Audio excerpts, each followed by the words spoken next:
Good morning, everyone. Welcome to this workshop organized by the project OMEGA-X. And during next 2 hours, we will discuss and talk about the standardization activities and learning and recommendations on activities developed not only under OMEGA-X, but also under other energy projects. And here you can see the agenda for today. The first part, we have representative from different standardization bodies and also experts on standardization, as Antonio Kuhn, that is also leading energy standardization task. And then on the second part, we have the point of view of projects, OMEGA-X, Fatma explaining the common semantic data model. That is a good result from OMEGA-X. Also in this part, we will have Javier Baliño and then Eri Makeda explaining the activities developed between all the energy data spaces in order to achieve the interoperability. And then we have a part for discussion. Let's start with Arturo Medela, but unfortunately, he cannot stay with us because personal problem, but he has recorded the welcome. So 1 second, I will try to put the video. Here it is. I wish I could be there with you today, but unfortunately, and due to unexpected circumstances the moment we fixed this workshop's date, I can't. However, please allow me to provide the introduction to this session through this video. I hope it helps set the stage for what's to come. I am delighted to welcome you to today's workshop, organized by the OMEGA-X project and its leader on the standardization, Silvia Castelví, focusing on the critical role of data spaces in the energy sector. This is a 2-hour session aimed at fostering collaboration and strengthening connections with some of the key standardization committees that are shaping the future of data spaces and smart grids. We are here today not just to discuss technical details, but to explore how we can align efforts, share expertise, and contribute to the wider ecosystem of energy data spaces. The energy sector is undergoing a profound transformation, and as we shift toward more digital and interconnected systems, interoperability becomes a cornerstone for success.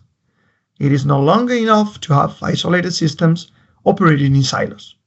What we need is seamless integration, where data can flow freely and securely across boundaries, enabling smarter, more efficient, and sustainable energy systems. This workshop is all about tackling the technical, organizational, and regulatory challenges of making that vision a reality. Over the next couple of hours, we will engage in discussions on several vital topics. We will start by reviewing the current state of standardization activities in the field of data spaces and smart grids, exploring the progress made and the key areas still requiring attention. We will hear from experts about the most pressing priorities for standardization bodies and look at how we can contribute to shaping these standards in a meaningful way. The session will draw on insights from the OMEGA-X project as well as other related initiatives, which have been working tirelessly to advance the implementation of data spaces within the energy sector. One of the highlights of our discussion today will be the findings from the OMEGA-X involvement on interoperability frameworks in the energy data spaces domain. This action has been focused on identifying both the gaps and the best practices in the sector, and we are eager to share these insights with you. Understanding these gaps is crucial because it gives us the opportunity to develop actionable recommendations that can help guide standardization efforts going forward. It is these recommendations that we hope will be both practical and impactful for the standardization bodies, offering concrete steps toward improving energy data interoperability. A key theme throughout today's session will be the challenge of interoperability, both vertical and horizontal. As you might already know, vertical interoperability refers to the smooth integration of systems within a single domain, while on the other hand, horizontal interoperability looks at how different sectors or systems can work together. Both dimensions are essential to creating a fully integrated and functional energy ecosystem, and we'll have a chance to explore these issues in more detail during our discussions. As you know, our work here is not just theoretical. We have analyzed the needs, identified the gaps, and gathered the key findings from across the projects and communities involved. From this, we aim to develop concrete, actionable recommendations that we can present to the standardization bodies to help guide future standardization efforts in energy data spaces. This work has been years in the making, and today we are one step closer to ensuring that energy data is connected, secure, and usable as it needs to be. We are fortunate to have a highly experienced panel of experts joining us today. Representatives from the OMEGA-X project will provide an in-depth look at how we are approaching standardization, with a particular focus on our common semantic data model for energy and the interoperability framework that we are developing. We'll also hear from our esteemed colleagues from Sense and Elec, JTC, the IoT, and the Eclipse Foundation, particularly from the Eclipse Data Spaces Working Group. Each of these organizations brings valuable perspectives grounded in real-world experience, and we look forward to learning from their insights as well. Today is all about collaboration and dialogue. The challenges we face in creating interoperable data spaces for the energy sector are complex, but they are not insurmountable. Together, we can develop solutions that drive forward innovation, improve energy systems, and create a more sustainable future. I encourage you all to be active participants in today's discussions. Whether you are sharing your own experiences, raising questions, or offering suggestions, your input is invaluable. This workshop is a platform for us all to engage, learn, and contribute toward the shared goal of creating a better energy system for everyone. Without further ado, let's dive into the discussions. I'll now hand over to our first speaker, Sebastian Steinbus, who will provide an overview on the Sense and Elec vision. Thank you again for being here, and I look forward to an engaging and productive session ahead. Okay, Sebastian. Yes, thanks a lot. Thanks a lot. Thanks a lot for the nice words for the introduction. I could not agree more to what was said and how the things fit together. Let me share my screen. I hope it's nicely visible.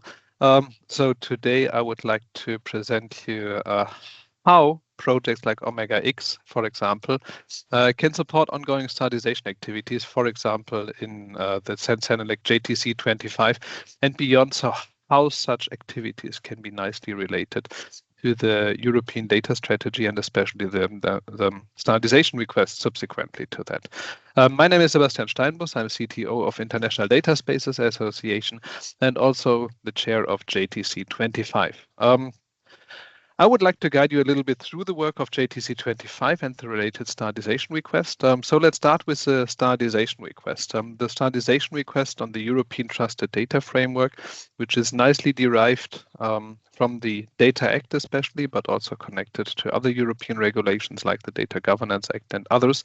So it sees a couple of aspects that need to be standardized. So the standardization request asks the European standardization bodies to come up with standards that help to support the implementation of European regulations. So in this standardization request, we have 5 standards that are requested to be delivered. Honestly speaking, it's not 5, it will be 7, and I will explain you in a bit why it's 7 and not 5. So we see in a data space that on the one hand side, you see it on the left, data space requires good governance, it requires supporting services, and it requires protocols, so interoperability mechanisms on the real technical level that support us. And in data spaces, we talk about the interaction between the data holders on the one hand side and the data users or data consumers on the other hand side. And here we have a very nice example of this horizontal interoperability. Here we need standardized mechanisms across the different domains and sectors for data discovery, negotiation of data sharing contracts, and then the management of the actual data sharing that will happen. While the data sharing, there we really need interoperability in the sectors, because we talk here about domain-specific data models, for example, or domain-specific data exchange protocols. So, and of course, sometimes we need the support of intermediation services, however they look like. They could be very, very different. And this is where the standardization request asks for standards, for the trusted data transaction standard that I will explain a little bit more in the detail, a data catalog implementation framework, a data governance standard for data space participants, semantic asset implementation framework, and a maturity model for the common European data spaces. So this is the brief intro. This is why JTC 25 and also the ETC data are established to really work on those matters, on the standardization request, but also on standards and specifications, technical specifications that go beyond that. So JTC 25, very short, the scope which is quite generic, covering data governance, data quality and data lifecycle management, interoperability, portability, switching of cloud providers, organizational frameworks, methodologies, processes, products, evaluation schemes, smart technology, objects, distributed computing, devices, data services. So in general, very broad, but really specific for data spaces and also the cloud and edge field. JTC 25 was kicked off in September last year, September 2024. We had our second plenary meeting in Milan just in February 2025, and we'll meet again for our third plenary meeting in May of this year. So this is a little bit the boring part on how such a standardization body is structured. And this includes that we have working groups. We have 4 working groups in JTC 25. We have an advisory group. The advisory group continues the work of the Sensenelec focus group, data spaces, cloud and edge, is coordinating between the different working groups, supporting and also coordinating with our liaison partners so that we can nicely connect to all the other projects that are doing great stuff, organizations that are doing great stuff, and other bodies in standardization that are doing great stuff to keep everything aligned and come up with consistent standards. This group is chaired by Andrea Katscher. We have our working group 2 with Patrick Besoms and Martin Brinskow. I think Martin will speak a little bit later today as well and give you details on that, working on data spaces. Our working group 3 on data management and data governance, chaired by our dear colleague Ismael Caballero, and our working group 4 on cloud and edge, chaired by Michael Bolhus. And we have the best community manager and secretariat in the world, from Italy, which is Helen Carnevale here in our JTC 25.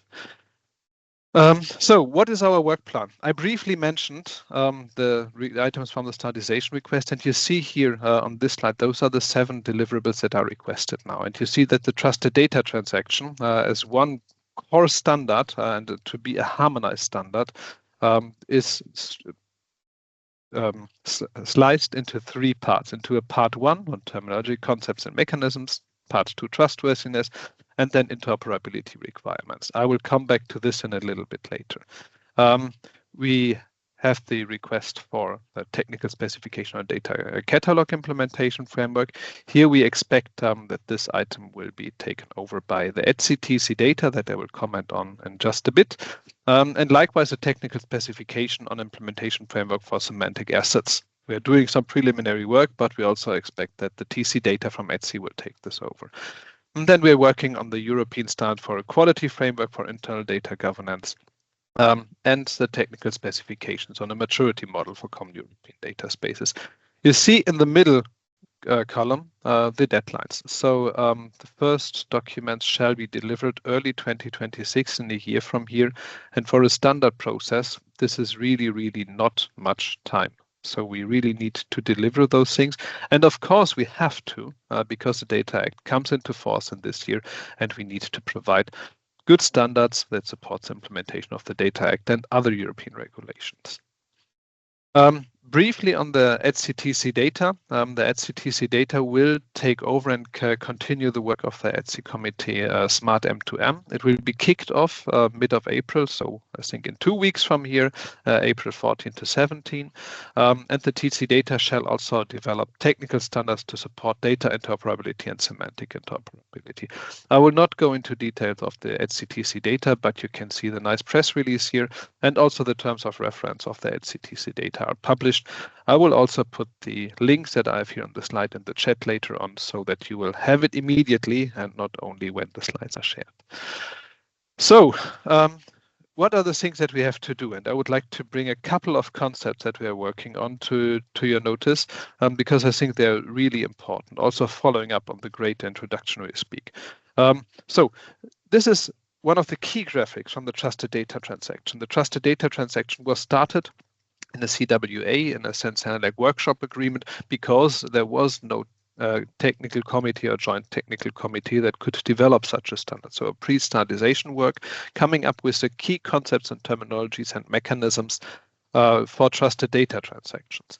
And here are two very relevant parts inside. One aspect, the interoperability part, so how a data provider and a data user interact with each other, publication and discovery, so talking about catalog information, about DCAT and DCAT's application profiles, negotiation of data usage or data sharing contracts, and then the transaction, the actual exchange or sharing of the data, and then the access and usage. Of course, always connected to those data sharing contracts or licenses that are attached to the data.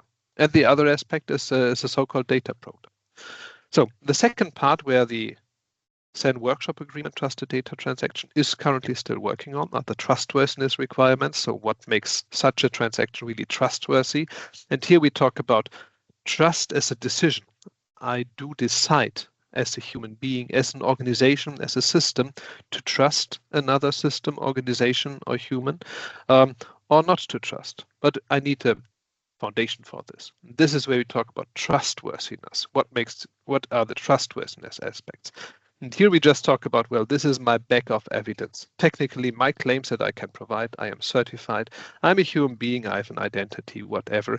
And how can we exchange and validate such trustworthiness aspects? This is subject to the second part of the trusted data transaction that is at the moment ongoing under the CWA, but all the three parts are picked up at the moment in JTC 25 to become really harmonized European norms. And then the third part on interoperability, how the interoperability will interact. This is a project that just starts in our working group 2. So I hope that I don't steal too much thunder of Martin on that one. But what we are working on as a foundation is, of course, interoperability standards, like the data space protocol, for example, that describes as a technical specification how this horizontal interoperability can be implemented and how it connects to the domain-specific parts in the data planes. I would like to bring one more concept to your notice that I think is really, really super important when we want to discuss how the work of energy data spaces and OMEGA-X can be also reused in the standardization activities. When we talk about those data products, in the trusted data transaction, what we understand here as a data product is a combination of data, metadata, and services. I know metadata could also, again, be data, that could also be a data product and so on, but I will not go into that direction. What I would like to put a spotlight on here is metadata is in general data about data, and this could be basically everything. So it nicely connects to a lot of different data quality aspects that we need to consider in the standardization work. But the focus is on cataloging information, so how to publish and discover such data products in a data space or beyond, that I can describe the semantics, the understanding of the data, so the whole semantic assets, and here not describing the semantic assets in detail, but describe the criteria, how to describe good semantic assets that make data understandable. And of course, the aspects with this very European term data rights. So what are the policies, the data sharing contracts attached to this, and how to implement this also, for example, based on ODRL.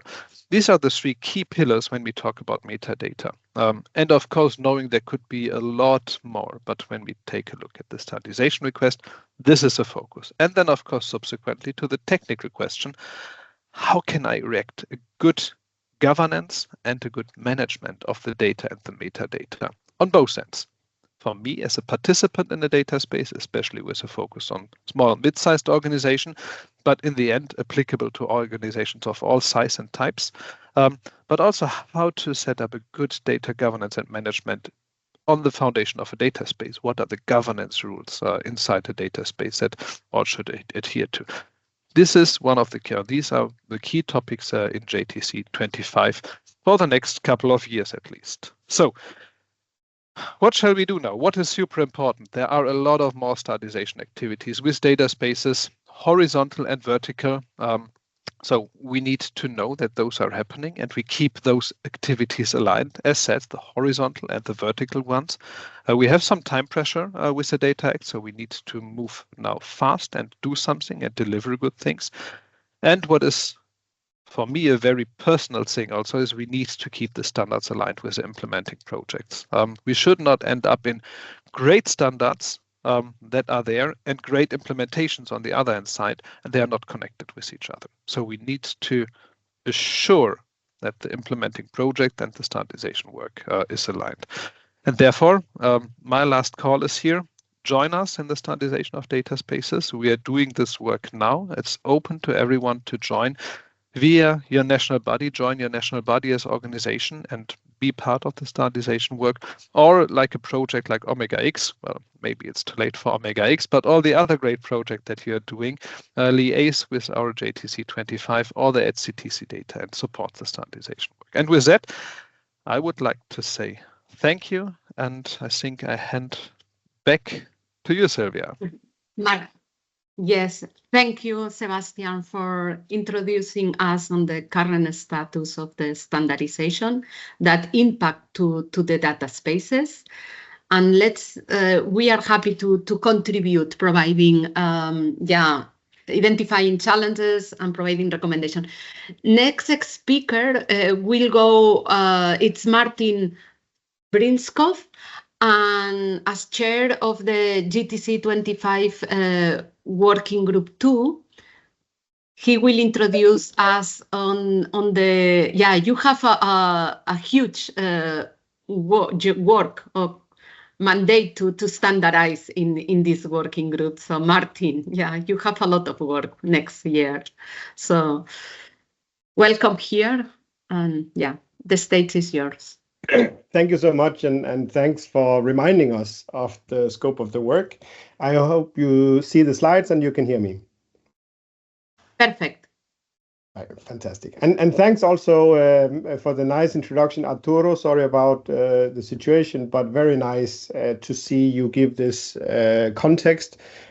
Also linking back, I think, a decade to see how those discoveries that were found in these collaborative efforts in Europe in the research and innovation environment, how they very early on identified these very tricky T-shaped challenges with data being shared in the sector and between sectors. And as the world has shown, this was very timely. Thanks also for the invitation. And Sebastian, it is almost as if we had planned this, because I will focus on part 3, where you so nicely set the context, of course, for the JTC 25 work in general, but also the first 2 parts. It's my pleasure, together with Patrick Besomp from France, to co-convene the Working Group 2, which focuses, I think the heading is actually data spaces within the trusted data transactions. And that's a portfolio of activities in there. So let's have a little bit of a look on that, and I will focus on the interoperability part. This is a short subset of what was already shown from Sebastian. So we have these 3 parts: trusted data transactions part 1, which is a very short one, 10 pages, something like this, with the terminology, concepts, and mechanisms. But man, I mean, try to come up with the concise, sectorially cross-cutting terminology, concepts, and mechanisms based on, well, we can almost say millennia of concepts and mechanisms around information sharing. So of course, there's a lot of alignment going on between what's already existing in Europe, in the world, and in the sectors. We have a fairly tight deadline because we have almost promised to deliver this by June next year. So the standardization request coming from the European Commission is being processed, but we really assume that this will be the plan.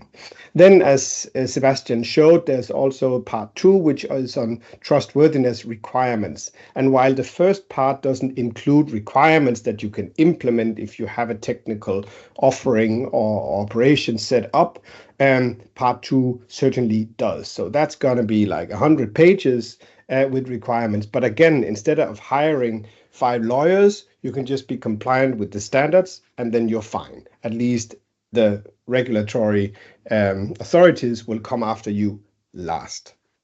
This has a little bit of a longer delivery time, but still very, very fast. Normally, we would say 3 years to develop a European harmonized standards. In rough measures, 3 to 5 years, depending on how complex. So this is extremely fast, and I'll comment on this in a moment. This is also based on a Zen workshop agreement, meaning there's actually 2 focused years of solid work that has already been put in this with many of the colleagues involved. And I see even here in the audience today, several of the colleagues also from that work present. Then there is part 3, which is a little bit more tricky. Not that there hasn't been work done on interoperability. I mean, if you look at OMEGA-X and what's been done in the context of that particular action, interoperability has long been identified as an issue. But then coming up with a consensus for the sector, as well as for the related sectors, you could say the cross-cutting parts, the common parts. That's extremely difficult. And of course, it's impossible to do for one action, or I was going to say even for one continent, or perhaps certainly for one country. But at least I think we have a very good understanding of what the challenge is. What we also do have is that we have a very good working environment with both the European and the global vision present. So I'm very confident that by May 27 or therearound, we will have a norm which can actually help everyone who wants to leverage the data-driven delivery of energy services in Europe. Then there's part 7, which we also have in working group 2, and that is the maturity of data spaces. That derives its basis very specifically from the common European data spaces that are collected in the Data Spaces Support Center. And that is emerging work, but again, it stands on a very solid pillar of work. That's going to be delivered a little bit faster, but it will be less normative. So one thing to keep in mind, and I think this is a realization that all have had, but maybe has not been so explicit. So in Europe, over the last 10 years, there's been a shift from creating directives, legal acts that then needs to be implemented in the member states in different ways. And that creates a little bit of difference from territory to territory and from country to country. So there's a shift towards acts, which when they are decided by the European bodies, then they are immediately law in all of the European Union. So that's a change. We saw that with the GDPR, we've seen it with the AI Act, and now with the Data Act, the Data Governance Act, Interoperable Europe Act, and so on. So that is a common or a general shift that's happened over the last 10 years and very strongly over the last 5 years. And now we see these coming into force. But the way to actually implement this is to have standards that make you, assumed compliant if you follow the standards. And that puts a lot of pressure on the standardization system, but it also gives a real opportunity to make the legislative part operational. So this is an invitation to come and help everyone, and I would say in Europe and beyond, to be very practical about the values and the ideals we would like to see being the basis for our infrastructure and service delivery. Now, just 2 words on the actual part 3 on interoperability. There is a proposal now. I'm not going to go into details. This is more just to show the nature of the discussions of the work. So it's about the essential requirements for participants in data spaces, of course, who can participate and what can be shared and so on. There is a scope which is being proposed from the standardization request that we have received.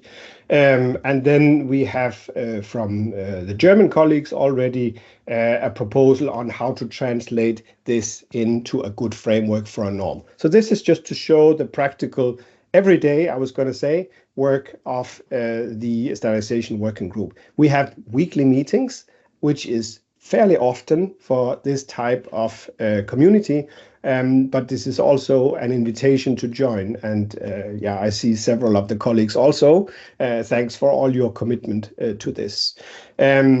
It's, of course, things that we know extremely well that should be hammered out. Observability, auditability. There's, of course, a lot of security issues that need to be handled. And, where does that happen? There's a lot of standardization around that. There's an overall timeline. I don't want to bore you with that. We have, in this case, we alternate between parts 1 and 2 every week or 1 week. And then the other week we have part 3 and the maturity of data spaces. So there's a lot of rolling work. And if you want to take part, it's really, to read documents, discuss documents, and provide input, and then it rolls. And it's very, very fast in quite concise windows of contribution. One of the things that we're discussing is, of course, how we leverage what is already existing in the standardization world. And one way, those who know me, of course, knows that we have, from many sides, been trying to see what is the minimal interoperability we can establish, and how can we implement not only mechanisms that establish these interoperability requirements in different ways, but also how can we ensure that they all conform and comply through rigorous testing. Seeing Arturo, I think you were responsible for this in the synchronicity action back in the day. So, in that sense, nothing much has changed, but it's really becoming real.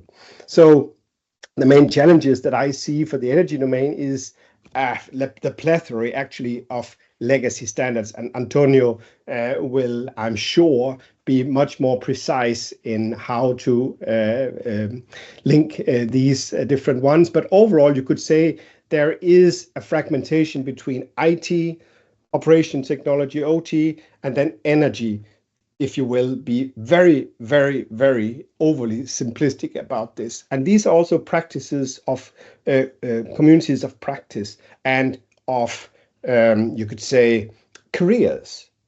So it's very long trajectories in professional lives that we are trying to merge here. And that's probably one of the very essential issues. Then there's the regulatory market diversity, and we are pressed for time. But I think we will have a quite good opportunity to do something about this. And that was all from my side. And thank you so much for the excellent opportunity to catch up on these things. And I invite you with Patrick and with Sebastian to join your national standards organization and to pitch in here. And we really invite also expert comments from the projects such as OMEGA-X. Thanks for all the hard work that you've been doing. And thanks to all the colleagues.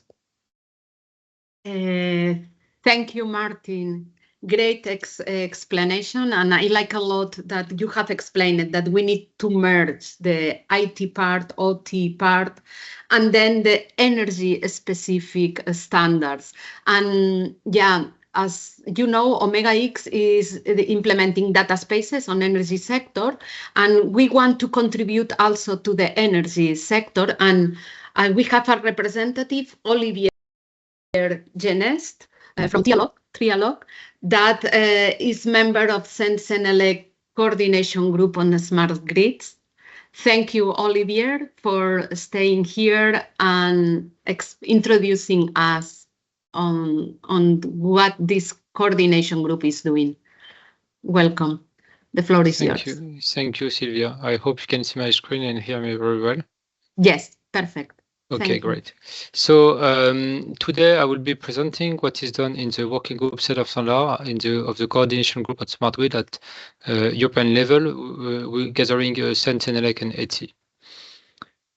So the scope of this coordination group on smart grid is to do coordination between technical bodies. So we are not ourselves developing standard, but we want to make sure that we are identifying the right gaps and that we do proper coordination for standardization in topics related to smart grid, including smart metering. So this work is done among the technical bodies that we have at both Sensenelec and ETSI.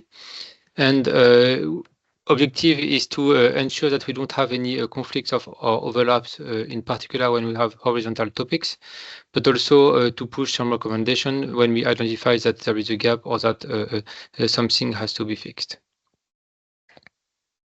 So if we look at how this coordination group of smart grid is organized, we have a steering committee which is having coordination with other groups. So there are other coordination group in Sensenelec, in particular one on e-mobility, but also making connection with TCs or with external bodies such as the IEC System Committee Smart Energy or the bridge initiative of the Horizon Europe and Horizon 2020 program, and other groups like on coordination group on hydrogen.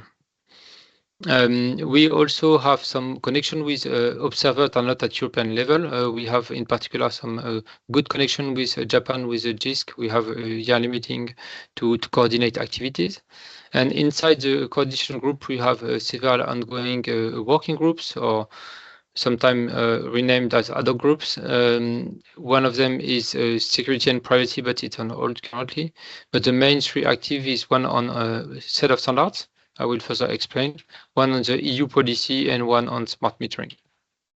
There is currently some work at Sensenelec to try to reorganize how are done the coordination groups, and it may happen that a new coordination group called All Electric Society will be created and probably will merge activity from smart grid, but also probably from other topics. So if we look at what we have in this coordination group on smart grid, which is also CGSG, because sometimes the exact name has changed a bit. But so we have this set of standard groups that is trying to maintain the list of European standards that need to be developed, to propose some work program to the ESOs, European Standardization Organization, to share some comments and to monitor developments that are being done. In particular, when we have new topics like, I don't know, flexibility, semantic interoperability, or data space, how we can see what could be the possible gaps and make sure that we have the right coordination, standardization work. Also, we provide some feedback to the European Commission with some recommendations depending on what we can identify. We have the group on EU policy. In particular, we have some coordination to the newly created Smart Energy Expert Group, where we have several activities. One is, of course, the data for energy working group, but we have also other topics, consumer empowerment and protection, and cybersecurity, which is a kind of continuation of what was done in the Smart Grid Task Force, where also CGSG was very active. We are also following legislation related to the clean energy package and other key topics that we have there. And there is a strong coordination with between the EU policy working group and set of standard to make sure that we have the right standard to map to the future regulation. And finally, we have the working group smart metering, which is specifically focused on the smart meter topic to support interoperability, look at what is the rollout of advanced metering infrastructure, also to share some comment related to smart metering standard and monitor development of new activities, and in particular connected to regulations such as the RED regulation and the Cyber Resilience Act. So if we zoom a bit into this working group setup standard, we have several ongoing discussions. One of them is that we have a strong cooperation with the IEC System Committee Smart Energy. So similarly to coordination group, at IEC level, System Committee is not developing standards. Objective is more to ensure cooperation and follow what should be the roadmap and development plan for standards. So there is a connection with the working group 2, which focuses on standard gaps identification and follow-up of the standard development plan. There is also a strong link with the Joint Working Group 3. I'm co-convener of this group, and which is in particular maintaining a list of standards which is freely published on the System Committee Smart Energy website. You can have a look to this link, and you will see for each of the domains what are the list of relevant standards that may be under development or already published. Also, we discuss about what standards are required to support the regulation. In particular, we have this network code on cybersecurity, and we have the new network code on demand response and the implementing act related to the electricity directive. We have now for maybe 2 or 3 years a good liaison with Bridge Data Management Working Group. So Bridge is an initiative gathering all the Horizon Europe, Horizon 2020 projects related to smart grid. So it's a good connection with research and innovation because it enables to provide them more information about what is ongoing at standardization activities, but also to get feedback from them about the possible gaps that we have in the current existing standard, or some useful feedback on the implementation of newly developed standard. So for that, we have a Bridge Standard User Group, BSUG, and we are maintaining also a playlist with several webinars that we've been doing, so we can send them to this Bridge project so they can be better educated on what exists at standardization level. We are also covering topic of smart charging in coordination with the e-mobility coordination group. I mentioned earlier that the D4E data for energy working group is ongoing, and in these activities, we are not only looking at flexibility, but also looking at e-mobility. And also we have started a bit more than 1 year ago a big work to update the generic actor list. So when we are defining some use case based on IEC 62559-2 template, we need to indicate some actors, and there is a need for alignment and consensus on how these actors should be described. And there was some work that was done in 2012 at the time based on the harmonized electricity market role model and on some IEC standard to define a generic actor list. But of course, since 2012, many things have changed, so we are currently updating this list.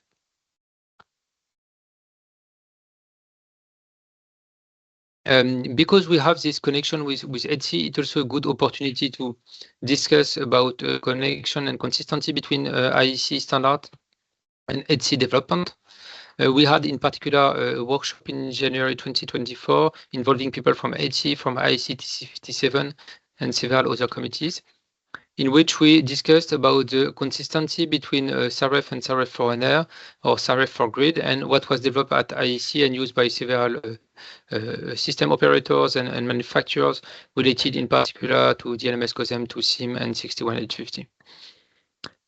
Following this workshop, we had a discussion to establish what you call a gap form, meaning that we are describing what is the challenge that we are facing related to the way SAREF is developed and how we can ensure a proper consistency with these IEC data models. And we are currently following up on this recommendation, not alone, but in cooperation with several groups involving ITNET project, but also a Joint Research Center from European Commission.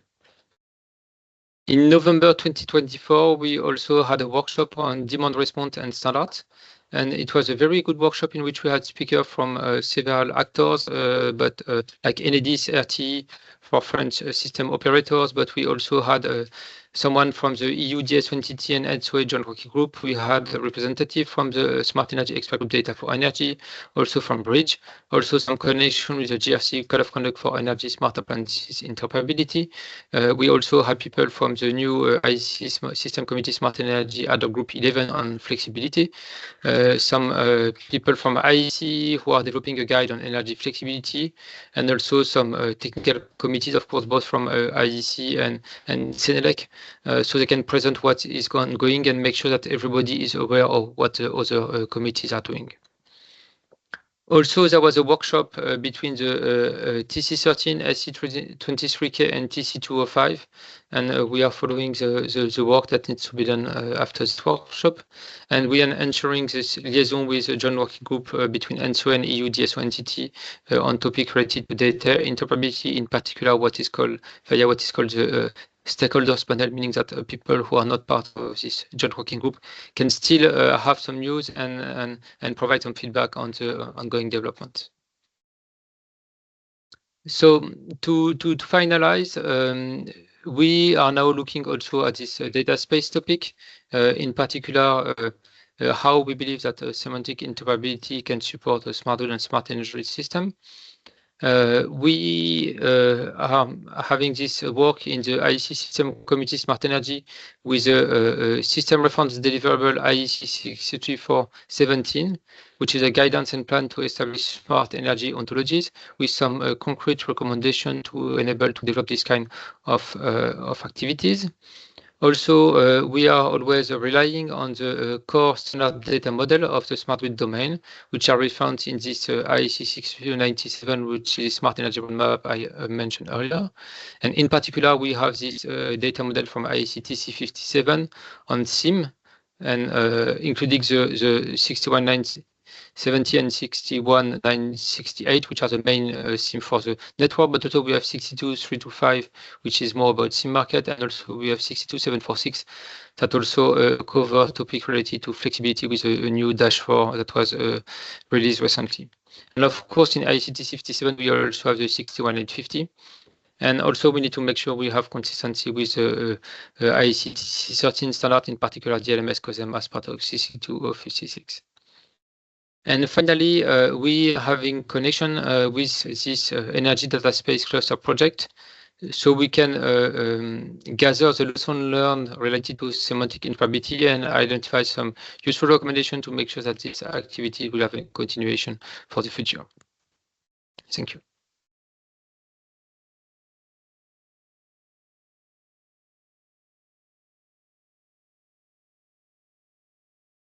We cannot hear you, Sylvia. Thank you for great explanation. It has been super interesting for the energy domain. And now I have the pleasure to introduce you Antonio Kuhn. So welcome, Antonio. It's a pleasure to have you here. I don't know which title to put you, because you are an expert on standardization, but also leading energy standardization task, representing IoT standardization working group. So, okay, I give you the floor to you and introduce us on the topic of the standards. You see my screen, right? Yes. Okay, perfect. So hello everyone. Title of my presentation, Ecosystem Standards. So just say that I'm doing many things, but in particular, I am now responsible for standardization for both AIoTI and BDVA, okay, which creates links with SC41 IoT Digital Twins, SG20 IoT and SCC, and also SC42. And I want to say that currently I'm editing 8 standards which have a link to what we are going to talk, and in which we can provide contributions. Of course, I will ask you to provide those contributions, okay? So I want to say that we are also involved in undertaking on what's called CEI, Cloud Edge IoT. And of course, at the end of Cloud Edge IoT, you have data space, okay? So you see here, you have a picture, we call it the hourglass, where we have the infrastructure, we have here the data space, here we have the platform, come back to that, and we have two big projects in and several others, OCI Copilot, which was started early January, which want to provide, let's say, those technologies, okay? And this vision of the hourglass, we have started it in 15th of January, but we presented a number of times. So actually, sorry.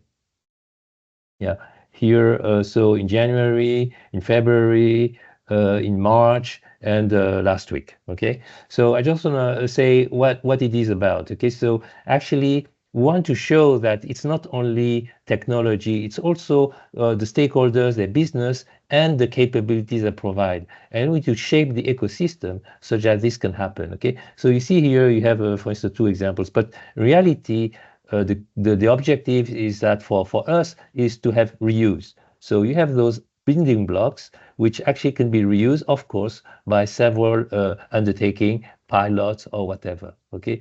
And what we want to avoid, which is the big challenge, is fragmentation. So it's to have, well, of course this can happen, but in reality, we want to optimize the whole business so that we have opportunities here and here. So this is definitely not what we want to reach, okay? So in order to do this, in technology, the current vision that we are promoting is this hourglass model, where below we have the infrastructure. On top, we have, I could say, to simplify, the data space and what it enables us. And in between, we have the MIM, the minimum interoperability mechanism, which Martin has provided, okay? And this is the vision that is quite clear, and we try to push that because it can enable, let's say, the prosperity of each part with this intersection, which creates the links, okay?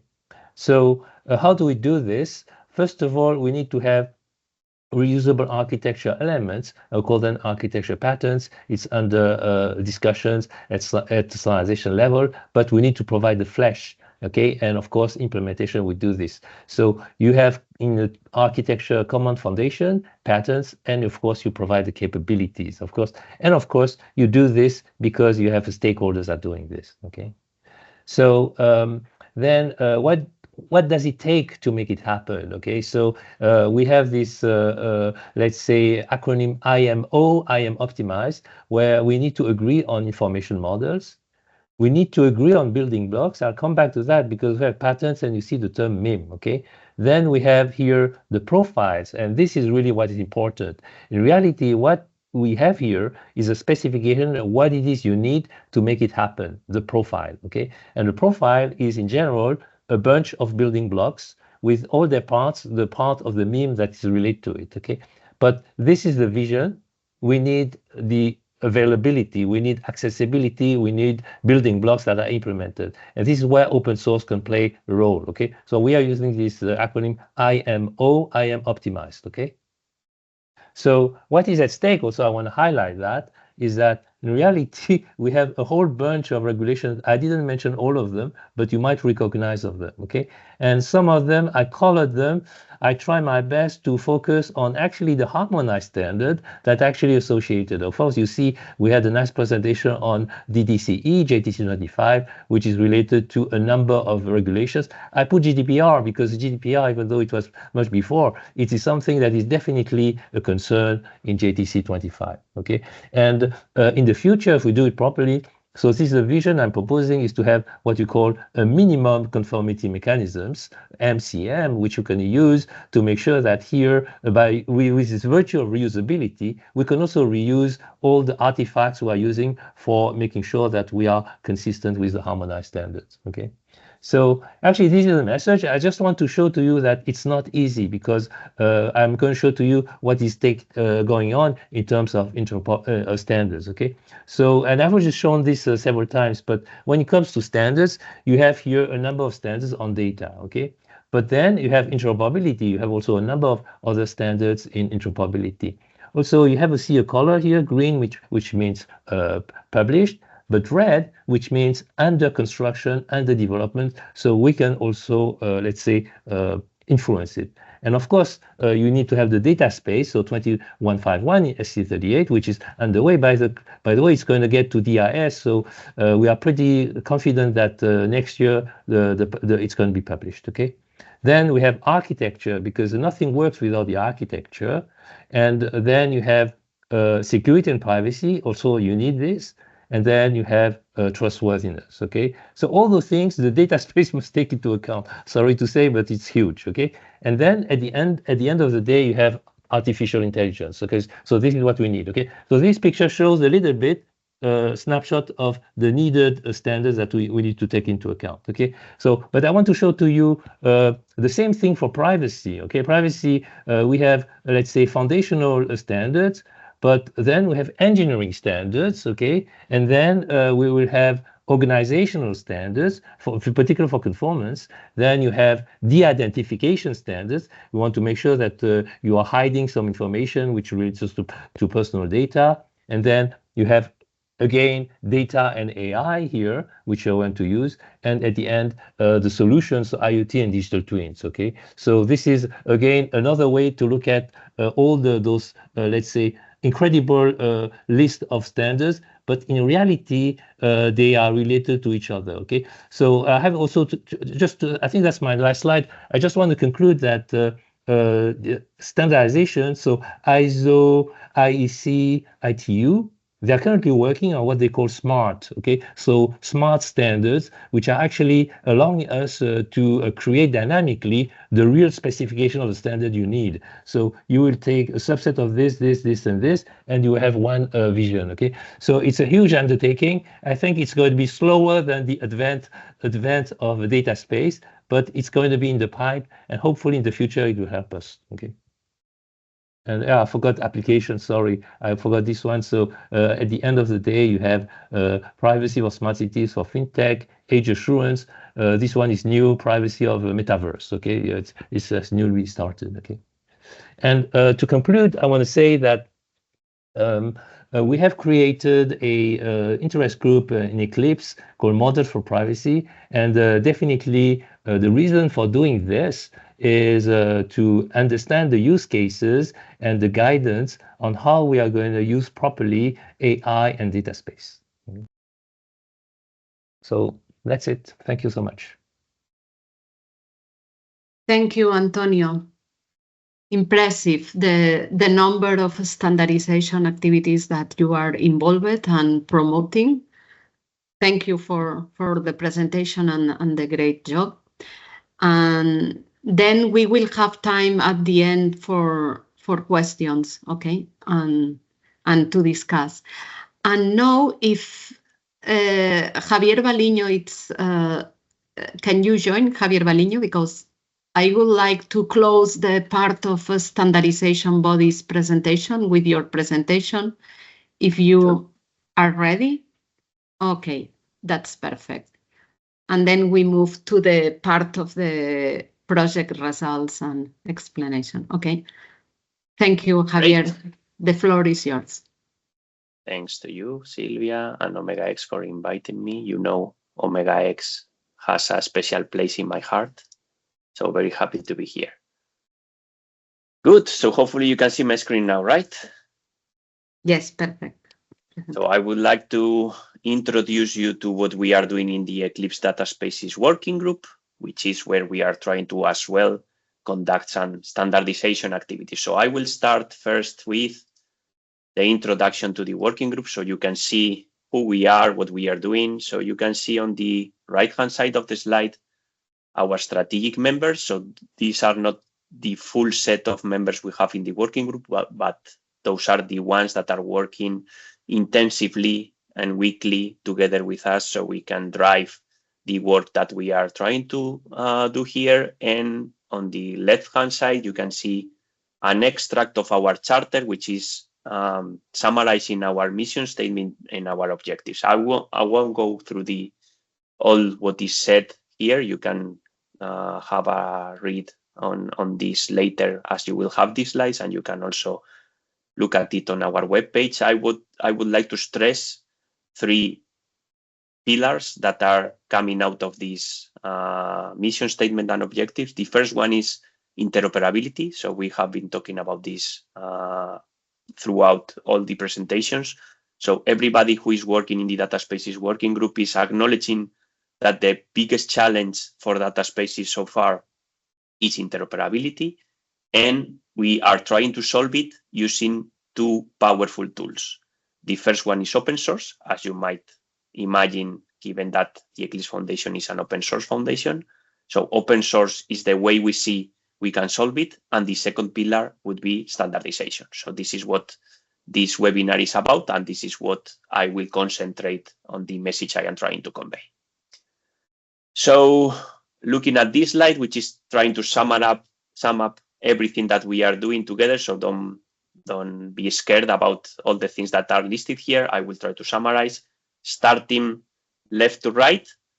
The left-hand side is what we already saw in Sebastian's presentation, which is basically the standardization request that is coming from the European Commission. So starting from the Data Act, the Commission is clearly saying that they want this to be standardized, and they see data spaces as the way forward to what they call the digital single market. So very important messages from the European Commission.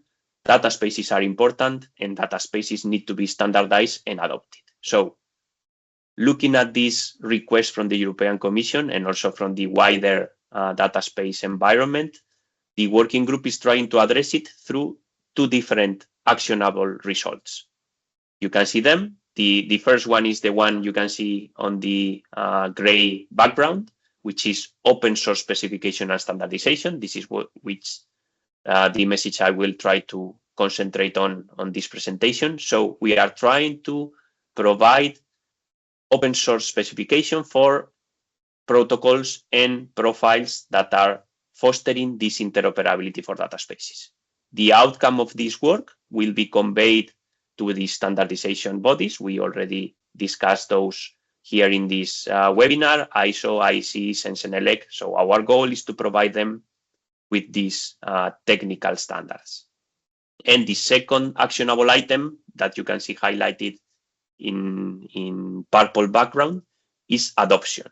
So whenever we have these standards, we will try to push them so they are adopted on the open source modules and software that we can see for data spaces, so that everybody who is using those open source data space modules can be by default compliant with the standards that we were trying to push to this standardization organization. So as a result of this second actionable item, we will have a set of modules, a set of projects that anybody could use in order to build open source and interoperable data spaces. So that's the overall goal for the working group. Two actionable items: technical standards and ready-to-use open source modules for data spaces.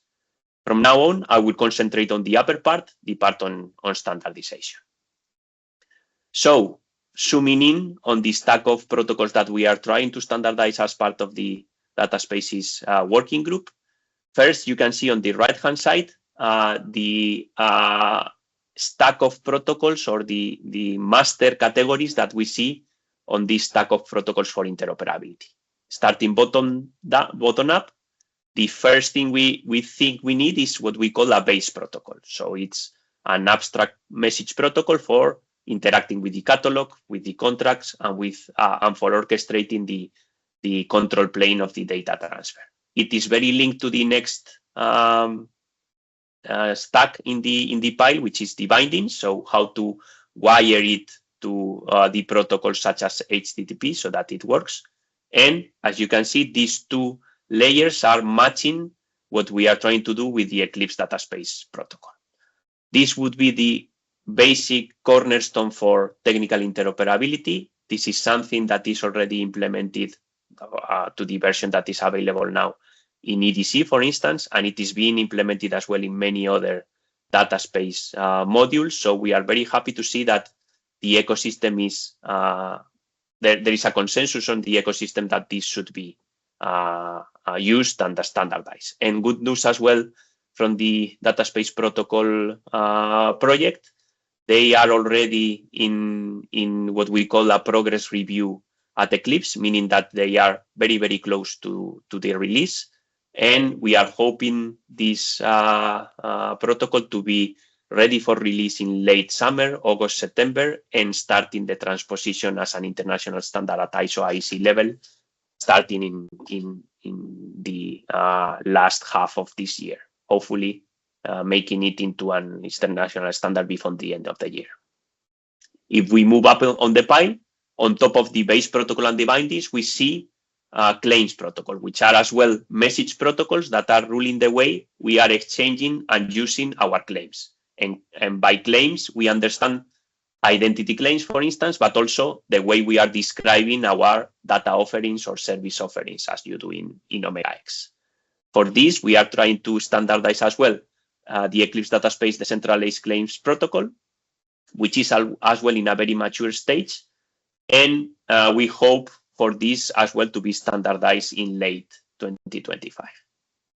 And finally, on top of those base protocols, bindings, and claims protocols, we are trying to provide specifications for what we call policy and credential profiles. So those are the ODRL policy models that are mapping what we call in our ecosystem the trust frameworks. So for instance, the Gaia-X trust framework will have its own profile, which is the one you can see listed as Eclipse Conformity Assessment and Policy and Credential Profile.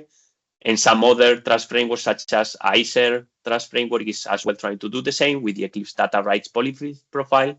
And we might have many other profiles that are matching different trust frameworks across the world, because for the trust framework, we understand that this is very region dependent or data space dependent. So one data space might be willing to adopt one or the other. So there might be multiple profiles in the ecosystem. But why are we doing this in the Eclipse Data Spaces working group instead of maybe going directly to ISO, IEC and start the standardization there? Because there is one fundamental thing we have at the Eclipse Foundation, which is a differentiator, and it is what ISO IEC calls PAS submitter. PAS as in public available specification submitter.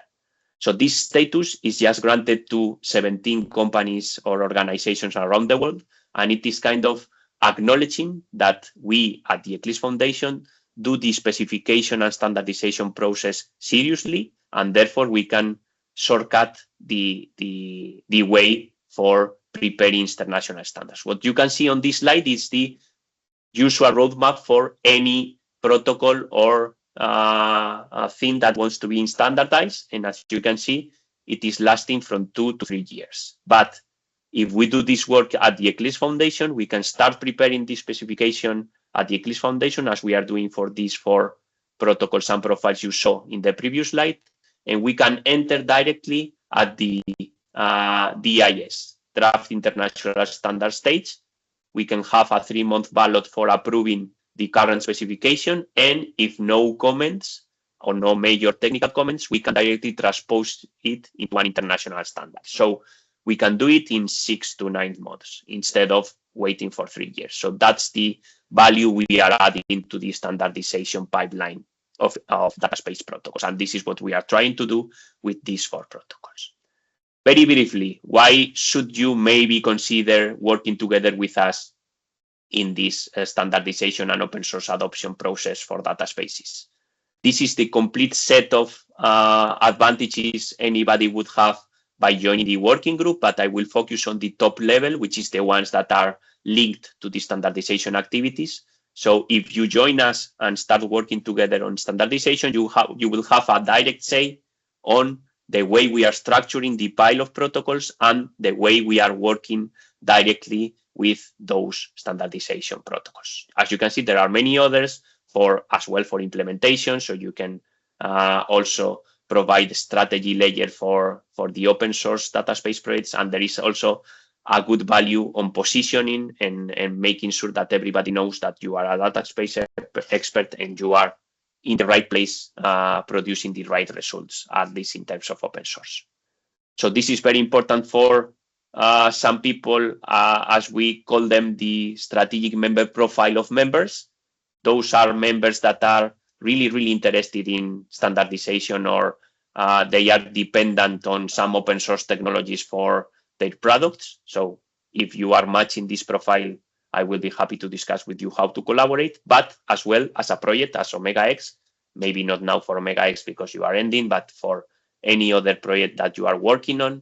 We are open as well to collaborate with this project. In a sense, this would be a way to revert back to the community what you are reusing. So for instance, we know OMEGA-X is using EDC and some other open source technologies. By applying to join the working group as a sponsor or a supporter member, you can revert back to the community what you are reusing, and you can make sure that everything is going right.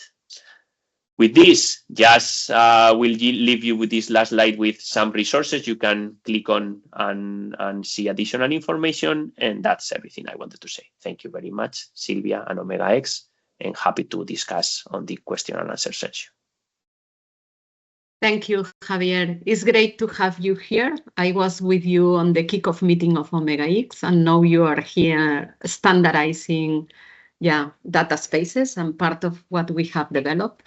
So with your presentation, we close this first part of the workshop with presentations from standardization committees.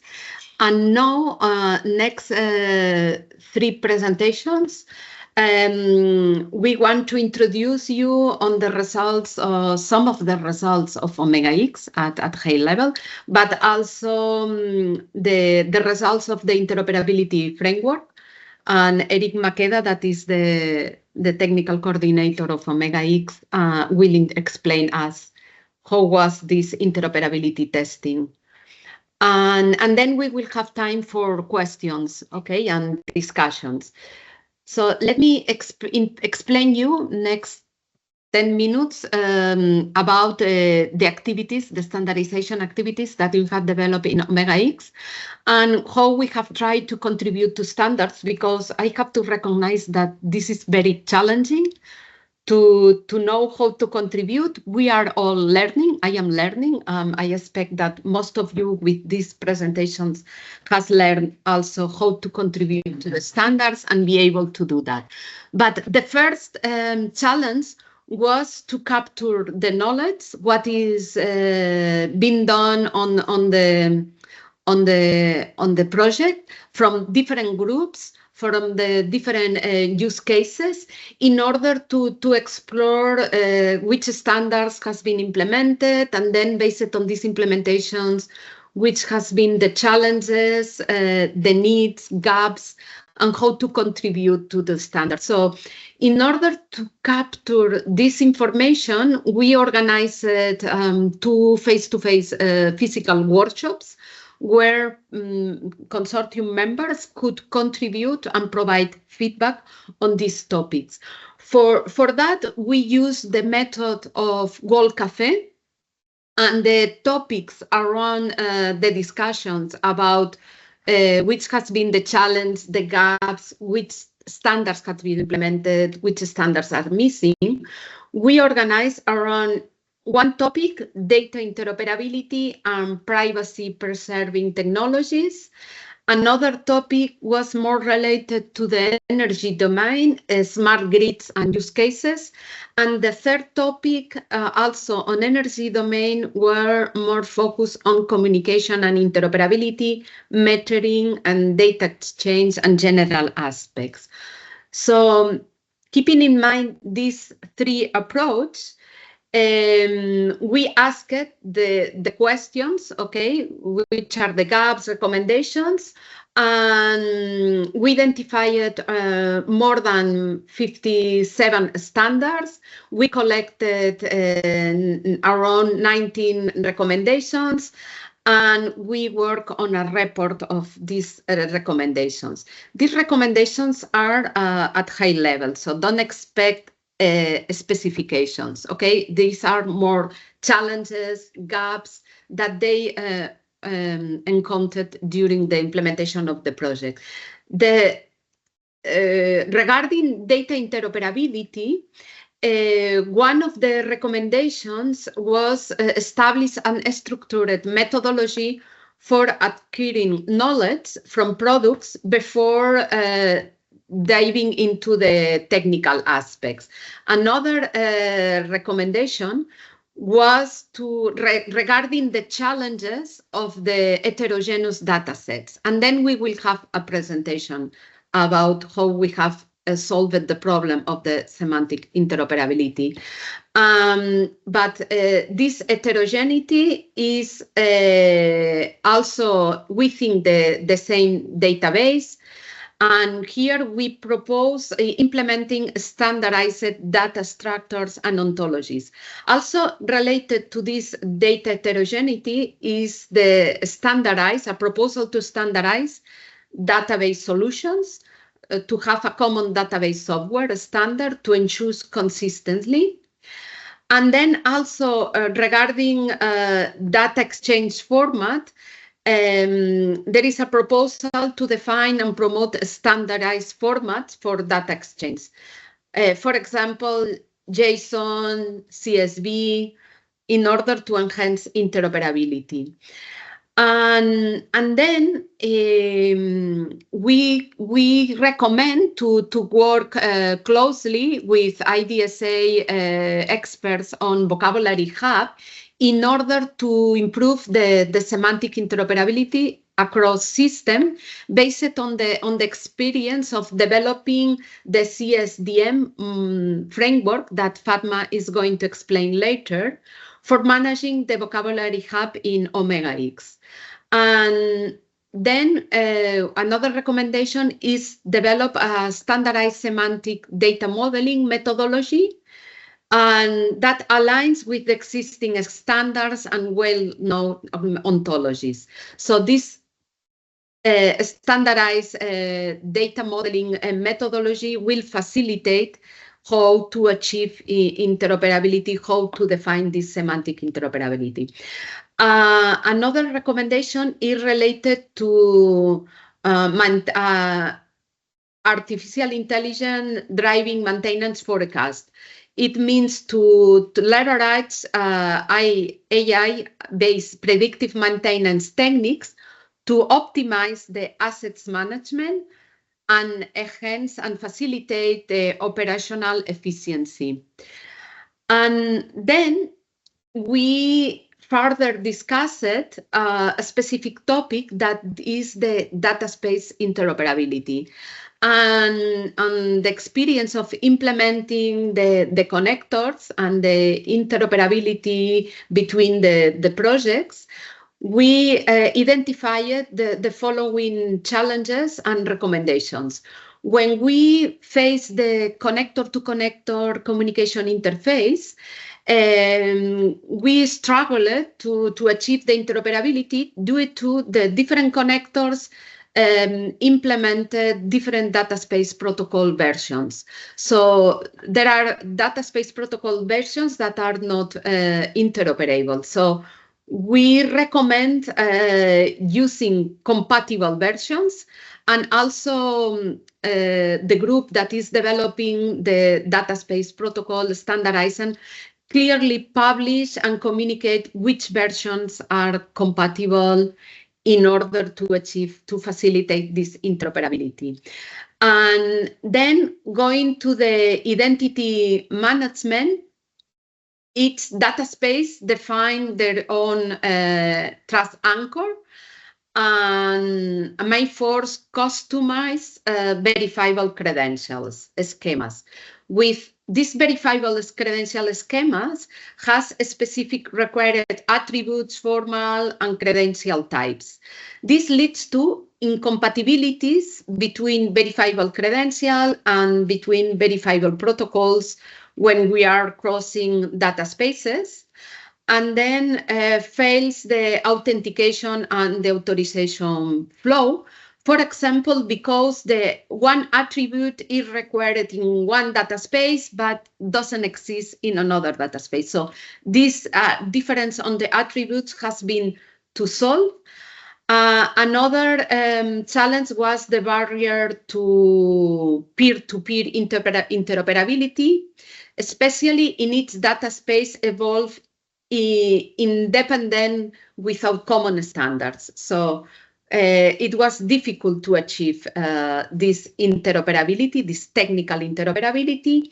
And the group recommended adopting a sharing cross data space credential profile.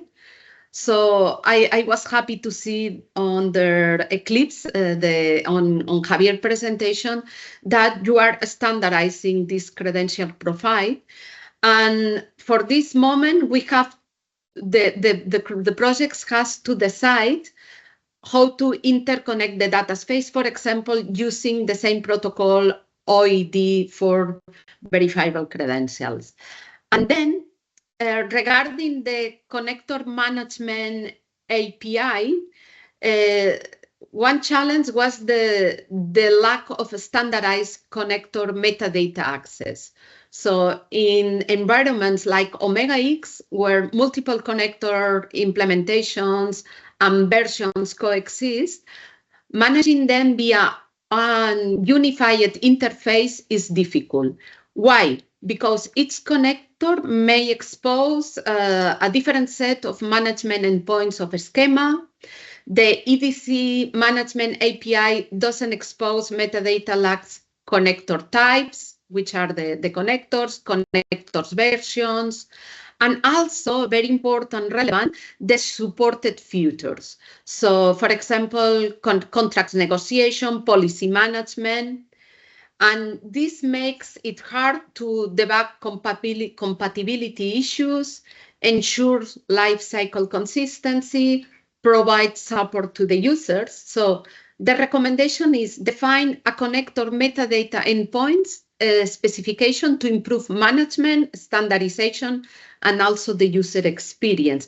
For example, use IDSA information model as a base and extend it to cover all the necessities that has been identified.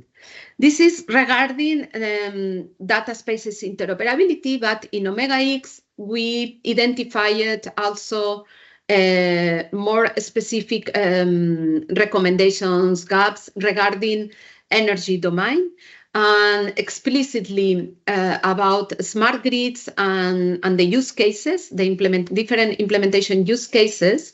We identified the following recommendations: data model standards for smart meters, establishing uniform data models for interoperability and seamless integration, standardizing smart meter parameters, defining a common set of measurable parameters, for example, voltage, frequency, consumption for global harmonization, service provisioning, enable automated service provisioning, such as dynamic traffic and real-time billing, using blockchains-based smart contracts, for example, or service virtualization, implement digital twins, cloud-based energy management, and AI-driven predictive maintenance for grid optimization, and also service quality evaluation, define KPIs, real-time monitoring, and power quality standards for reliability assessment.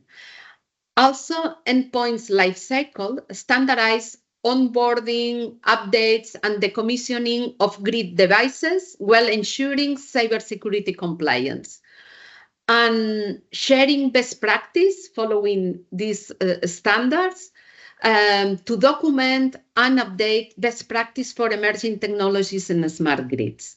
And continuing on the energy domain, but going more on the topic on the field of communication, interoperability, metering, data exchange, and other general aspects, we identified the needs, the following needs and gaps.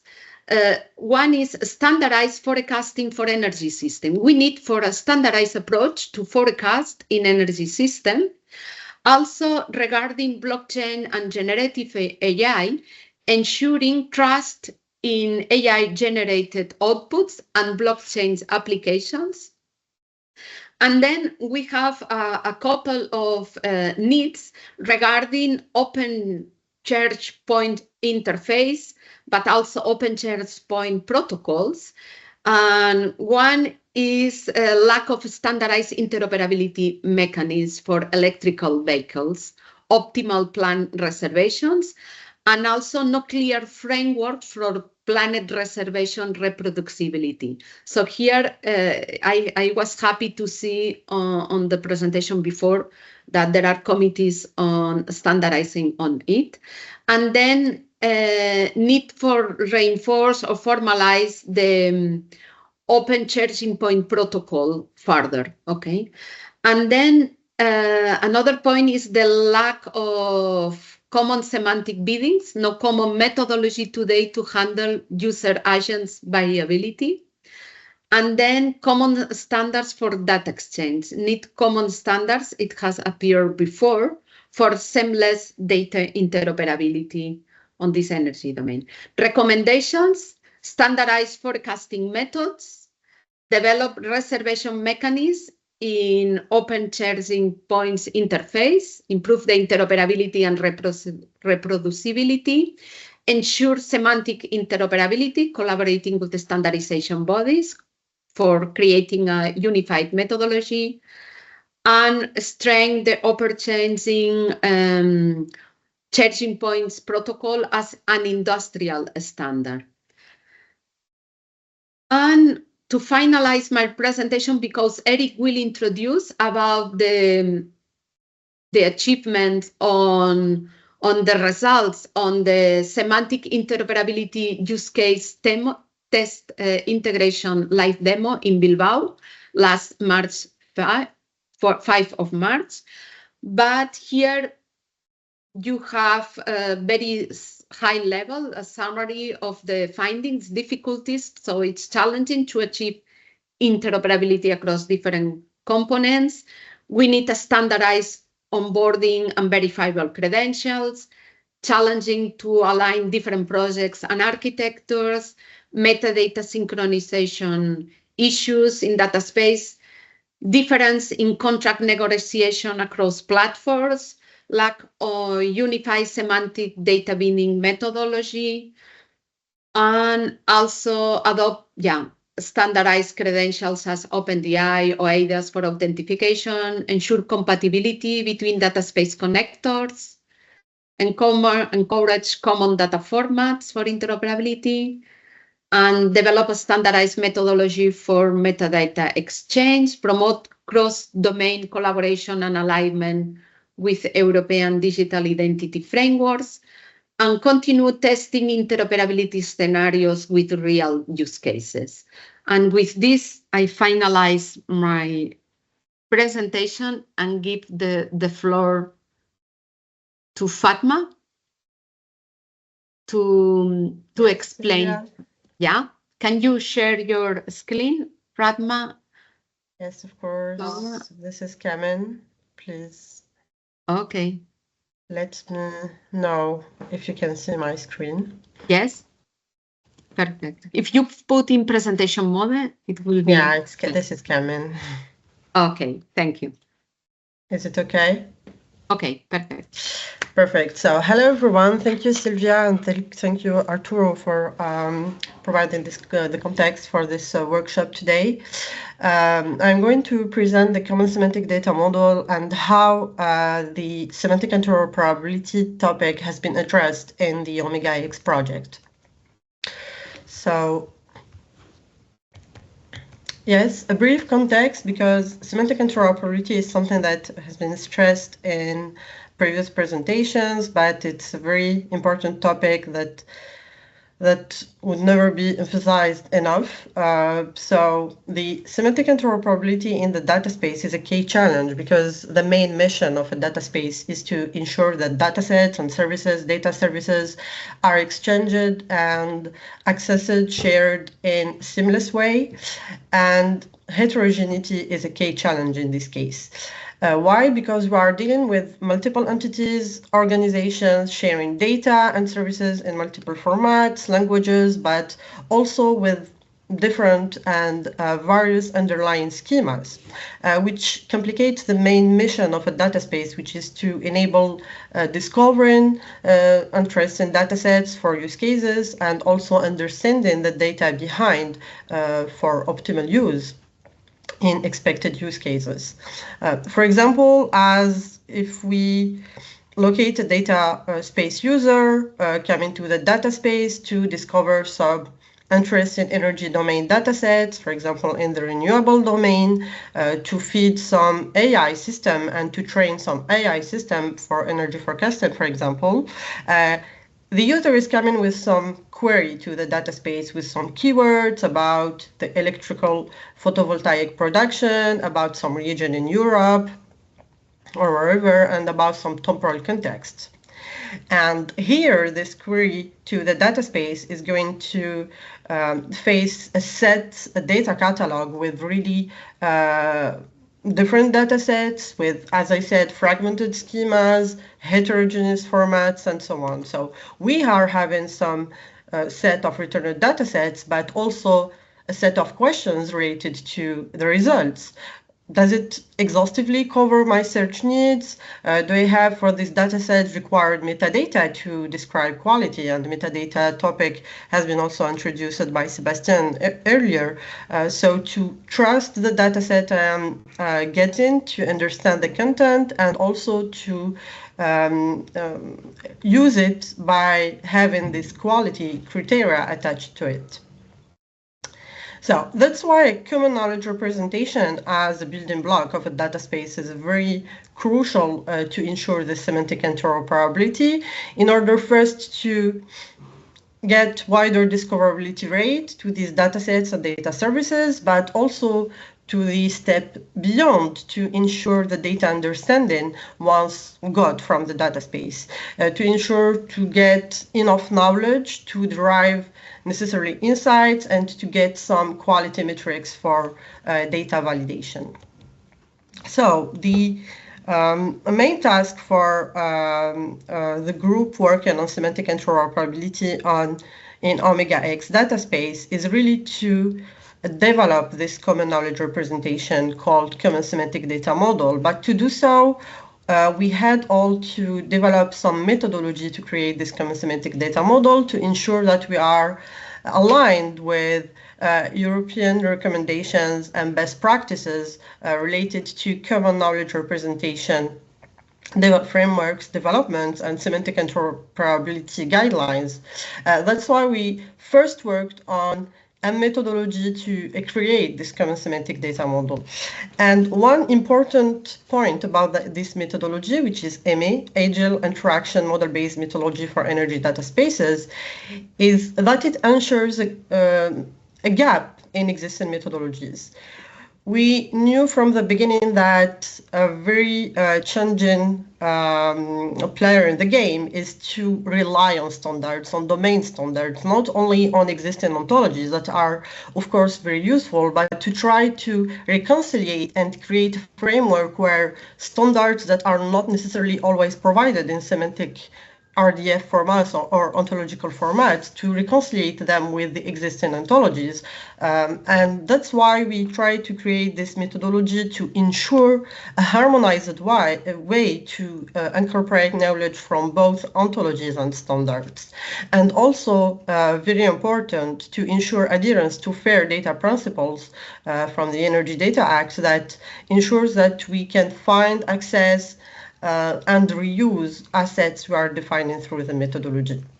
So as an output of the application of the methodology, we've defined the common semantic data model, which is not one big ontology encoded in one big file, but as best practices recommend to include 12 modules on 3 interoperability levels. And we will see later why different interoperability levels are important in our case. So to briefly describe the framework and the common semantic data model, we have 12 modules. The core module in blue will relate to shared data sets structures. So we are going to describe how data are represented in terms of events, measurements, time series, data collections. And this is something common to all data spaces, even if we are not talking about energy, even if beyond OMEGA-X projects, we can share the way we are representing data sets. And then in the second level, let's say we are more in the domain level, energy domain, where we will focus on the infrastructure of the energy domain, the properties, so the physical characteristics we are observing, quality metrics, and so on. The third level is really the use case families level, because we have 4 use case families in the OMEGA-X project that are renewables, electromobility, flexibility, and local energy communities. And in each use case family, we have specific representation of knowledge, for example, of the infrastructure specific to these use cases that is defined in specific modules. This is done in an agile way to avoid that overwhelming common modules, for example, the infrastructure that will be common if we are talking with other systems or data spaces with systems connected, with specifications that could be really specific to one use case in renewables, for example. So the 12 modules constitute the CSDM. The CSDM has been published as an open source software solution with a repository with all codes, the ontology modules, but also a toolset that enables to understand how to transform data from raw formats, for example, CSV, JSON, wherever, into this knowledge graph, which is compliant with the common knowledge representation format. We've also a website with some documentation, which is very useful when we do not need to dive into the technical details about the module, but need to understand and overview the scope of each module. I think that I will just go through the main lines about the modules constituting the CSDM. We won't have time to really present them in detail, but the idea is to see what is the scope of each one. The first one, as I said, is focused on the dataset structure, covering how we can represent data points, events, the values that are very important in terms of processing and services, but also some complex data structures as data collections, collections of collections, or time series, and so on. And a very important point about the events and time series, so the core ontological module, is the links to quality metadata, so the quality metrics, the aggregation, the measuring procedure, all data that should provide some quality description about the dataset, the properties that are described, and some context about locations or temporal entities.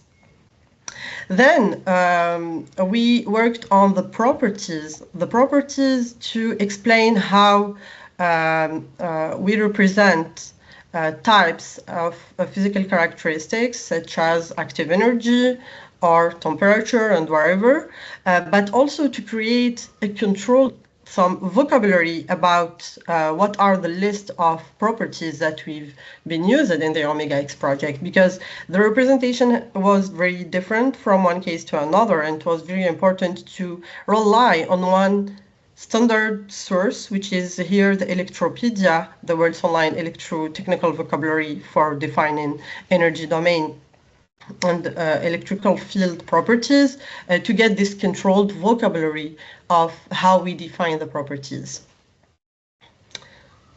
So this is an overview, a partial overview of the taxonomy. We have also one module to explain the exchange context, the technical context of a data space, of a data set. Of course, we are in a data space, so we have some participants that constitute the source and the target of a data set, for example, but also some device maybe behind the data set that is useful to understand the provenance of the data.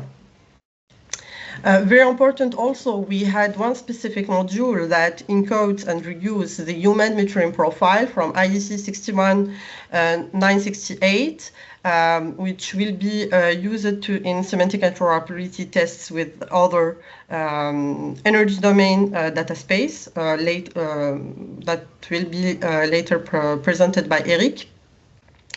So it really represents all the metering data and how we can encode them in standardized way, but as an ontological module.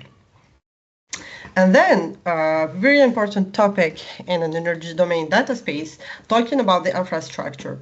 As I said earlier, we can see this high-level interoperability level about infrastructure, which is how systems are interconnected and what are the system kinds, so a taxonomy of system kinds that could be provided in the energy domain, and also attaching some system configuration that could be from the manufacturer, for example, some owners, for example, of each system. So really high-level interoperability that enables to just describe the systems. But this specific module, which reuses and some concepts from the HCSARA for system, is specified then in the 4 use case family modules that are the renewables, which is fully compliant with the IEC 61850 for the renewable solar infrastructures from electrical power systems, PV panels, and so on. We have also one module for the flexibility, operations, and the grid representation, which is compliant with the IEC 62746, same profile. We have one module from the local energy communities, which represent really the equipment from transformer, batteries, and their characteristics. And finally, another use case family module, which is electromobility, that explains what is the infrastructure of a charging station and equipment related required to understand the electromobility infrastructure. So that said, we have also some modules for metadata, such as quality, which is compliant with ISO 25012.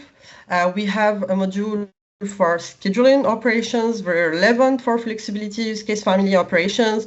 And we have a module for energy roles, very important in the energy domain to explicit the exchange context of the dataset to see who are the participants. And here we've relied on the IEC 62325 standard to explicit the market role and the market participants.